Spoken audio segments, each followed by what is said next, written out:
Chicken తింటే ఏదో వస్తుందని భయంతో చికెన్ తినడం దాదాపు 2 నెలల నుంచి మానేసాము. అలా అని మటన్ తెచ్చుకొని తిన్నామా అంటే మటన్ రేట్ వచ్చేసి 1000 రూపాయల పైనే ఉంది.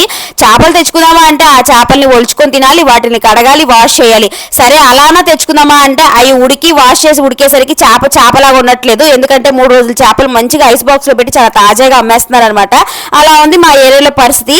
ఇక అలా 2 నెలలు అయితే ఉన్నాం కానీ ఇక నోరు కట్టుకొని ఉండలేం కదండి. చిన్నప్పటి నుంచి అలా తినడం అలవాటు అయిపోయింది కదా. అమ్మయ్య పసుపు ఉప్పు వేసి బాగా బాయిల్ చేసుకొని తింటే ఎటువంటి వైరస్లైనా చచ్చిపోతాయని చెప్పిన తర్వాత కాస్త ధైర్యం వచ్చైతే ఇప్పుడు చికెన్ అయితే తెచ్చుకున్నాము. మీలో ఎంతమంది చికెన్ తినడం ఇంకా స్టార్ట్ చేయలేదో కామెంట్ చేయండి. అలాగే తిన్న వాళ్ళైతే ఏం కదక్క తినొచ్చు అన్న ధైర్యాన్ని కూడా ఇవ్వండి. నాతో పాటు మిగతా వాళ్ళు కూడా వీడియో చూసిన వాళ్ళు కూడా కొంచెం ధైర్యంగా తింటారు కదా.